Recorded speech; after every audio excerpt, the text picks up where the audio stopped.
निखिलगुणनिकायं नित्यनिर्धूतहेयं शुभतममतिमेयं शुद्धसौख्याप्युपायं सकलनिगमगेयं सर्वशब्दाभिधेयं नवजलधरकायं नौमि लक्ष्मीसहायम् श्री सत्यसन्धसिन्धूत्तः श्री सत्यवरचन्द्रमाः प्रार्थितार्थप्रदो नित्यं भूयस्यादिष्टसिद्धये श्री सत्यवरदुग्धाब्धेः उत्थिता जगदीतले सुधा श्री सत्यधर्माख्या पावये स्मरतः सदः सत्यपरायणतीर्थगुरुभ्यो नमः।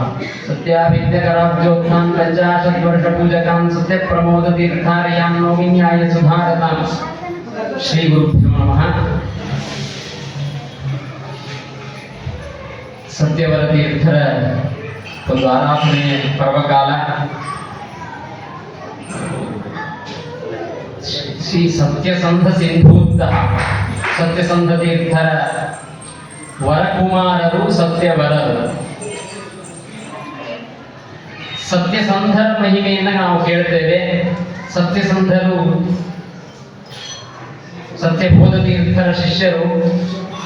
ಸತ್ಯಬೋಧ ತೀರ್ಥರು ಮತ್ತೆ ಅವರಿಗೆ ಆಶ್ರಮ ಕೊಟ್ಟ ಮೇಲೆ ಅವರಿಗೆ ಅನಿಸ್ತು ಅವರಿಗೆ ಆಯುಷ್ಯ ಇಲ್ಲ ಅಂತ ಹೇಳಿ ಅದಕ್ಕೆ ಅವರು ಅಭಿಮಂತ್ರಣ ಮಾಡಿ ಘೃತವನ್ನ ಅಭಿಮಂತ್ರಣ ಮಾಡಿ ಕೊಟ್ಟರು.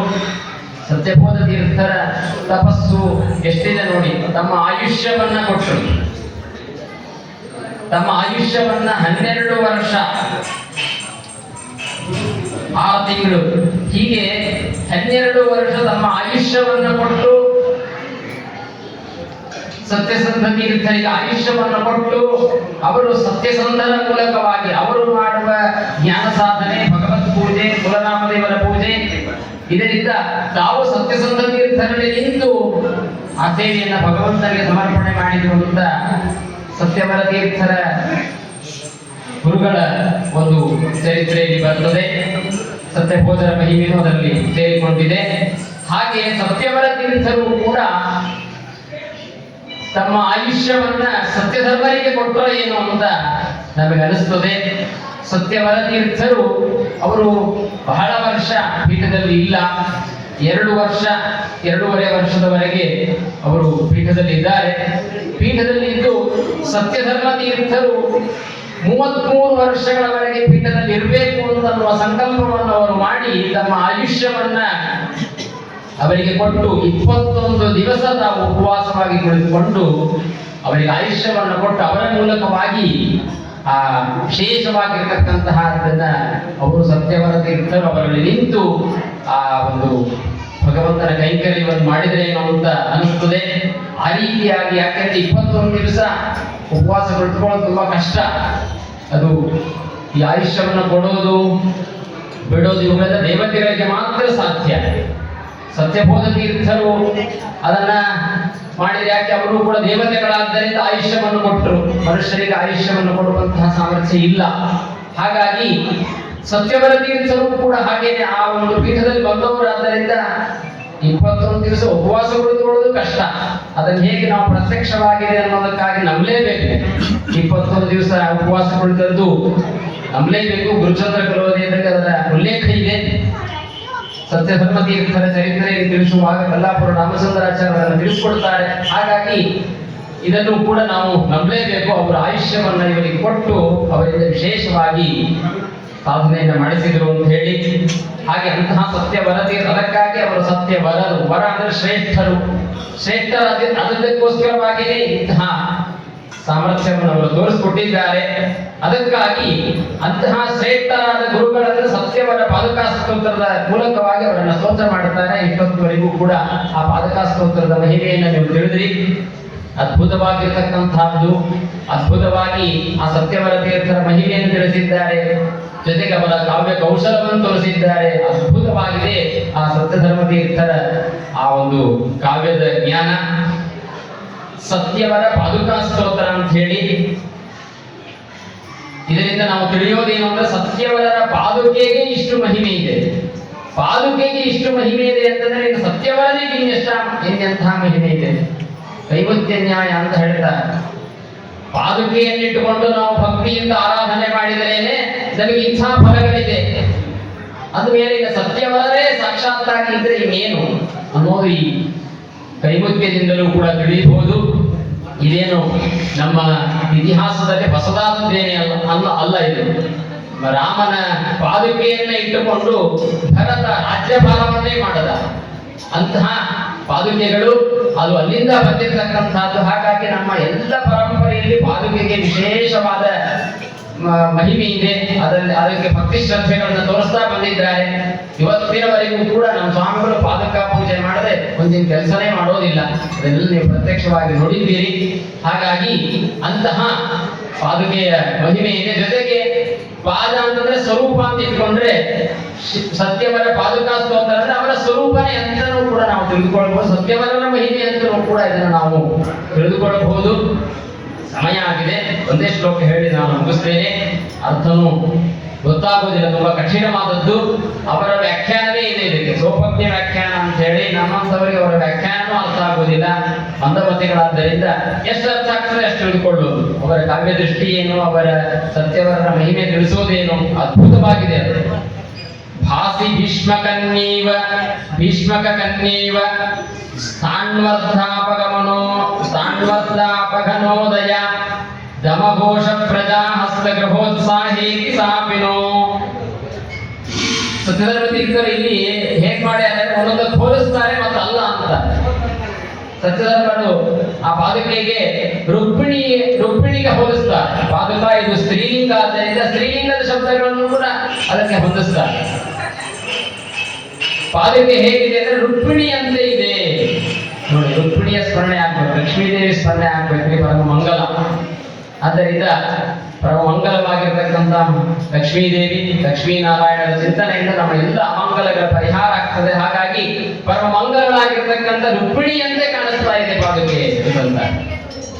ಯಾಕೆ ಅಂತಂದ್ರೆ ರುಕ್ಮಿಣಿ ಸ್ಥಾಣ್ವರ್ಧಾಪಗನೋದಯ. ರುಕ್ಮಿಣಿ ಹೇಗಿದ್ದಾಳೆ ಅಂತಂದ್ರೆ ಸ್ಥಾಣ್ವರ್ಧ. ಸ್ಥಾಣ ಅಂದ್ರೆ ರುದ್ರದೇವರು. ರುದ್ರದೇವರಿಗೆ ಅರ್ಥಳಾಗಿರ್ತಕ್ಕಂಥವಳು ಯಾರು? ಪಾರ್ವತಿ. ಅಂತಹ ಪಾರ್ವತಿಯ ಮತ್ತೆ ಅರ್ಧಾಪಘನ ಅಂತಂದ್ರೆ ಪಾರ್ವತಿ. ಸ್ಥಾಣ ಅಂದ್ರೆ ರುದ್ರದೇವರು, ಅರ್ಧಾಪಘನ ಅಂತಂದ್ರೆ ಅರ್ಧದೇಹ ಅಂತ ಅರ್ಥ. ಅಂತಹ ಅರ್ಧದೇಹರಾಗಿರ್ತಕ್ಕಂಥವಳು ಪಾರ್ವತಿ. ಮತ್ತೆ ಅರ್ಧನಾರೀನರರು ಇಬ್ಬರು ಕೂಡ ರುದ್ರದೇವರು ಪಾರ್ವತಿ. ಆದ್ದರಿಂದ ಪಾರ್ವತಿ ಅವಳಿಂದ ಉದಯಳಾದವಳು ಅಂತ. ಏನರ್ಥ ಅಂತಂದ್ರೆ ರುಕ್ಮಿಣಿ ಬಂದದ್ದು ಮೇಲೆ ಬಂದದ್ದು ಹೇಗೆ ಅಂತಂದ್ರೆ, ತಾನು ಭಾಗವತದಲ್ಲಿ ಬರೆದ ದಶಮಸ್ಕಂದದಲ್ಲಿ ಲಕ್ಷ್ಮೀದೇವಿ ರುಕ್ಮಿಣೀ ದೇವಿ ಪಾರ್ವತಿ ದೇವಸ್ಥಾನಕ್ಕೆ ಹೋಗಿರ್ತಾಳೆ. ಪೂಜೆ ಮಾಡಿ ಬಂದ ಮೇಲೆ ಕೃಷ್ಣ ಪರಮಾತ್ಮ ಅವಳ ಕೈಯಲ್ಲಿ ಹಿಡಿದು ಕರ್ಕೊಂಡು ಹೋಗ್ತಾನೆ ಅಂತ ಶ್ರೀಮದ್ ಭಾಗವತದಲ್ಲಿ ಕಥೆ ಬಂದಿದೆ. ಆದ್ದರಿಂದ ಅಂಬಿಕೆಯ ಪ್ರಾರ್ಥನೆಯ ನಂತರದಲ್ಲೇ ಕೃಷ್ಣ ಬಂದು ಅವಳನ್ನು ಕರೆದುಕೊಂಡು ಹೋದ. ನಮಸ್ತೆ ತ್ವಾಂಬಿಕೆ ಭೀಕ್ಷ್ಣಂ ಸ್ವಸಂತಾನ ಯುತಾಂ ಶಿವಾಂ ಭೂಯಾತ್ಮತಿರ್ಮೇ ಭಗವಾನ್ ಕೃಷ್ಣಸ್ಥ ನಮೋದತಾಂ ಅಂತ ಹೇಳಿ ರುಕ್ಮಿಣಿ ಪ್ರಾರ್ಥನೆ ಮಾಡಿದ್ದಾಳಲ್ಲಿ. ನನಗೆ ಕೃಷ್ಣನನ್ನೇ ಪತಿಯನ್ನಾಗಿ ಕೊಡುವಂತ ನಮಗೆಲ್ಲ ತಿಳಿಸ್ಕೊಡ್ಲಿಕ್ಕೋಸ್ಕರವಾಗಿ ರುಕ್ಮಿಣಿ ಪ್ರಾರ್ಥನೆ ಅಷ್ಟೇನೆ. ಅವಳೇನು ಪಾರ್ವತಿಗೆ ಪ್ರಾರ್ಥನೆ ಮಾಡೋದು ಬೇಕಾಗಿಲ್ಲ. ಹಾಗಾಗಿ ಅನಂತರದಲ್ಲೇ ಅವಳ ಉದಯ ಆಯಿತು. ಆದ್ದರಿಂದ ಕಲ್ಯಾಣಕ್ಕಾಗಿ ಅವಳ ಉದಯ ಆಯಿತು ಅಂತ ಉತ್ಕೃಷ್ಟ ಕಲ್ಯಾಣಕಾರ್ಯಂ.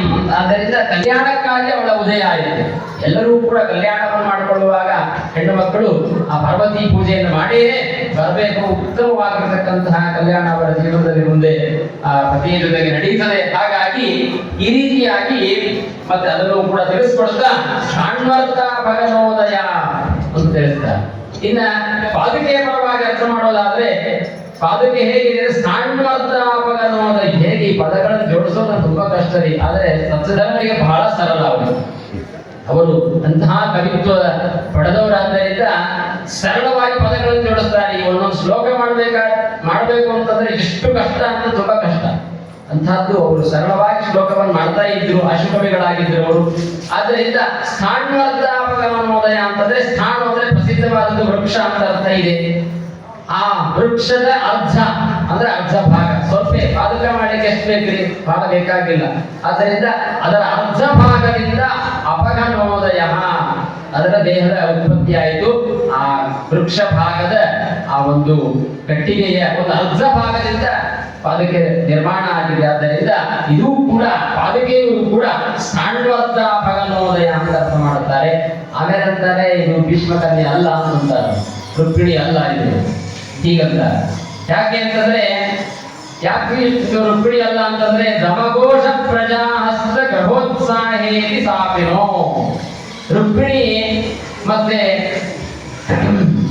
ದಮಘೋಷ ಪ್ರಜಾಹಸ್ತ ಅಲ್ಲ ಅವಳು. ದಮಘೋಷ ಅಂದ್ರೆ ಯಾರು?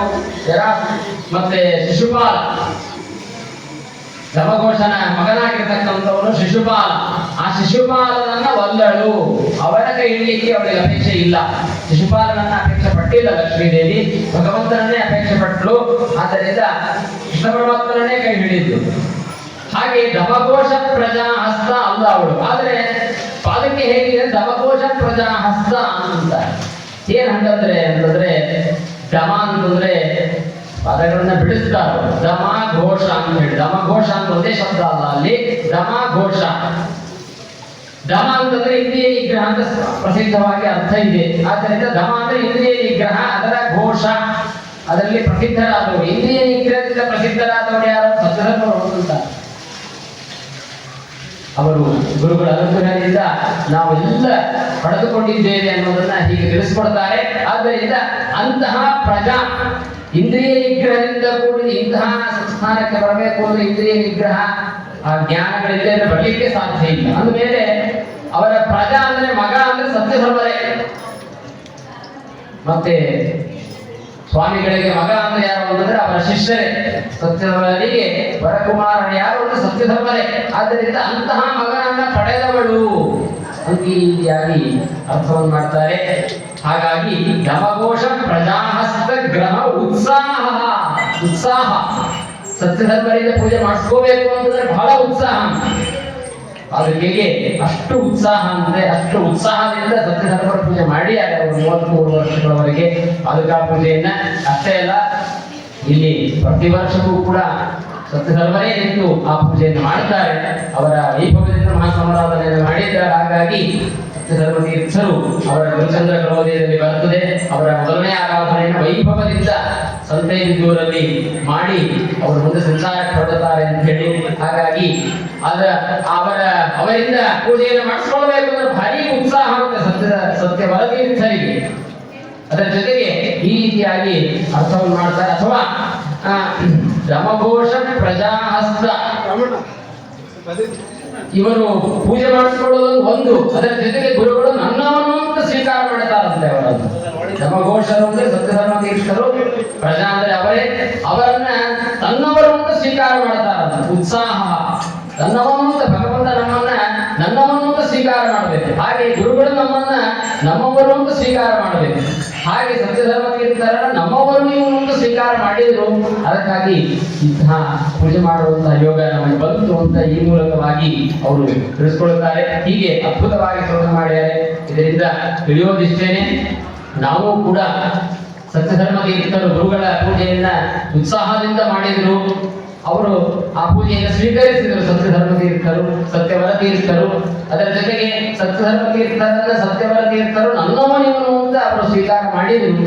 ಹಾಗೆ ನಾವು ಮಾಡಿರ್ತಕ್ಕಂತಹ ಪೂಜೆ ಪ್ರದಕ್ಷಿಣೆ ನಮಸ್ಕಾರ ಆಗಿರ್ಬೋದು, ಮತ್ತೊಂದಾಗಿರ್ಬೋದು, ನಾವು ಮಾಡ್ತಕ್ಕಂಥ ದಿನನಿತ್ಯದ ಆರಾಧನೆ ಆಗಿರ್ಬೋದು, ಮತ್ತೆ ಅವರಿಗೆ ಮಾಡ್ತಕ್ಕಂತಹ ಎಲ್ಲ ಪೂಜೆಗಳಿಗೂ ಸತ್ಯವರ ತೀರ್ಥರು ಪ್ರೀತರಾಗಿ ನಮ್ಮನ್ನು ಕೂಡ ಸತ್ಯಧರ್ಮ ತೀರ್ಥರಂತೆ ನಮ್ಮ ಯೋಗ್ಯತೆ ಅಲ್ಲ, ನಮ್ಮ ಯೋಗ್ಯತಾನುಗುಣವಾಗಿ ನಮ್ಮವನಿವನು ಅಂತ ಸತ್ಯವರ ತೀರ್ಥರು, ಇಲ್ಲಿ ಬೆಳೆದಿರ್ತಕ್ಕಂಥ ಸತ್ಯಪರಾಯಣ ತೀರ್ಥರು ನಮ್ಮನ್ನು ಸ್ವೀಕರಿಸಿ ನಮ್ಮ ಮೇಲೆ ಅನುಗ್ರಹವನ್ನು ಮಾಡಿ ವಿಶೇಷವಾಗಿ ಜ್ಞಾನ ಸಾಧನೆ ಆಗುವಂತೆ ಅನುಗ್ರಹಿಸಿದೆ ಅಂತ ಹೇಳ್ತಾ ಈ ಒಂದು ನನ್ನ ಸೇವೆಯನ್ನು ಮುಗಿಸ್ತೇನೆ. ಶ್ರೀಕೃಷ್ಣ.